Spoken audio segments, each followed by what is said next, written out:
Sweden applied for NATO membership 3 months after Russia invaded Ukraine. After lots of political haggling, mainly involving Turkey, it's finally gained entry to the alliance. It brings a huge amount: an advanced military, a key geographical position that would allow NATO forces to quickly reinforce Norway and Finland, and a highly developed defence industry, a major asset as NATO tries to rearm. So I do have to say, compared to the size of Sweden, they do invest a lot into their kit and equipment and are very advanced when it comes to their technology. Their air force, the kit and equipment they use, the weapon systems, down to artillery, small arms, heavy machine gun, helmets. They are always looking to better themselves and always be sort of one step ahead than the majority of sort of the militaries around the world, for sure. That is one thing they are very, very good at. what about Sweden's military? What has it got? Well, first thing to say is it's comparatively small, with just under 15,000 regulars. That's supplemented by around 11,500 reservists. See, that's absolutely mental if you compare that to the UK at 74,000 active just in the British Army alone. And we think that's extremely small for us. So, yeah, massive difference. It does have conscription, reintroduced in 2018, but it's small and I've read up on the Swedish conscription. I actually think it is very, very good, and it's something the UK should look at doing. They should bring in the Swedish conscription model over to the UK to help bolster our forces.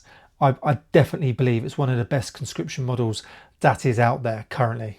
Selective, with only around 4,000 men and women called up.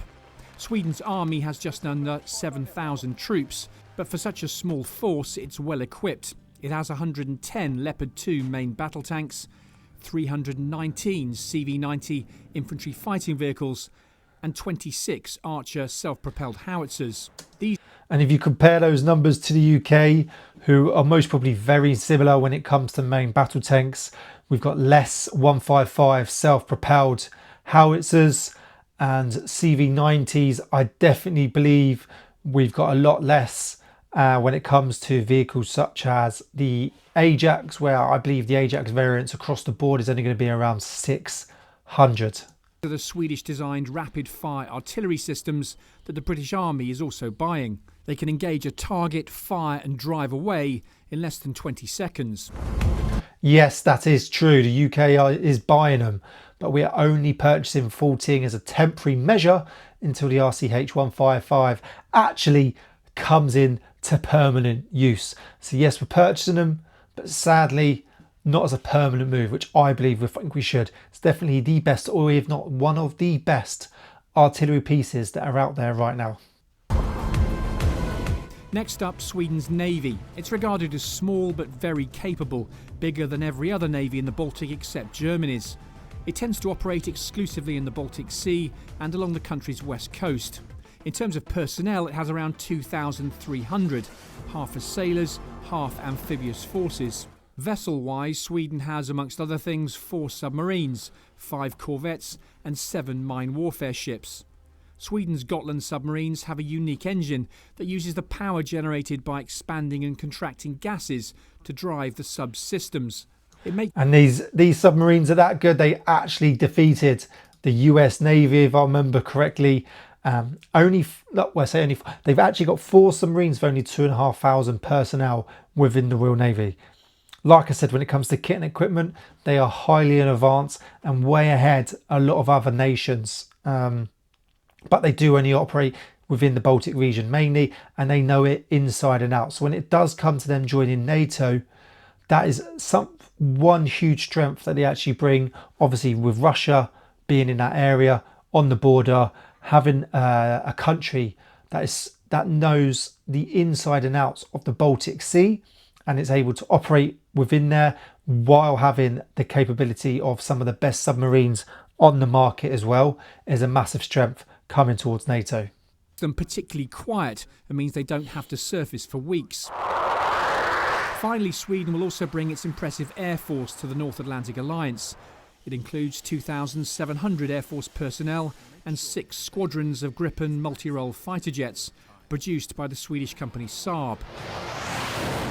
Sweden's Air Force operates around 100 Gripens, including a few of the newer E-model with upgraded avionics and sensor systems. It'll eventually get 60 of this newer plane. The Gripen's considered one of the world's most capable 4th generation plus fighters and can carry 6 air-to-air missiles, the same as the F-35. But it's also able to fire the Meteor air-to-air missile, which is faster and has more range than the AIM-120 used on the American aircraft. Sweden also has a highly regarded Special Operations Group. So while it's... So I mean, it really shows you how advanced they actually are, that their Gripen is keeping up with the F-35, which is one of, if not the best stealth fighter jet currently on the market. Relatively small, Sweden has a very capable military with huge experience of the Baltic region. By joining the alliance, Sweden has left behind 200 years of neutrality and non-alignment.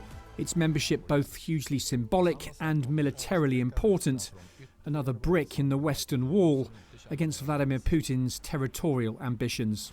Simon Newton, Forces News. That really shows the capability of the Swedes. We love Sweden. Yeah, if you look at the small amount of personnel that they have, what is their population? Around 10 million.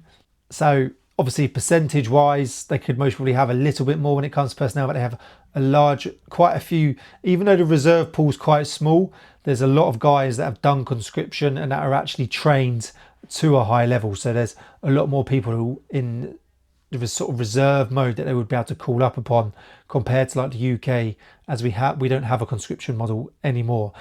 But when you sort of look at the amount of kit and equipment and the type of kit and equipment that they actually have, it's extremely advanced. They put a lot of money into developing their own kit and equipment, and even making it better, such as their main battle tank, taking the Leopard 2 and adapting it to how they feel is better for them. The Gripen, an extremely good aircraft, and then like I said, the CV-90 proven on the battlefield as well, same with their main battle tank, and some of the small arms equipment that they are getting through the door as well. Unlike the UK, have been stuck with the SA-80 and then start trying to purchase things off the shelf. Sweden will actually sort of develop their own kit and equipment themselves, and they really do bring a lot when it comes to NATO. Small, but they bring a massive punch to the fight. Do I think they need to increase their numbers? Yes, I do. I really think they need to massively increase the numbers, but then I think that about the UK as well. But I love what the Swedish military are doing. I love how they train, and I love their enthusiasm and their personnel, and I love watching all the videos about them. But thanks for watching. I'd love to know what your thoughts are on this. I'll see you soon.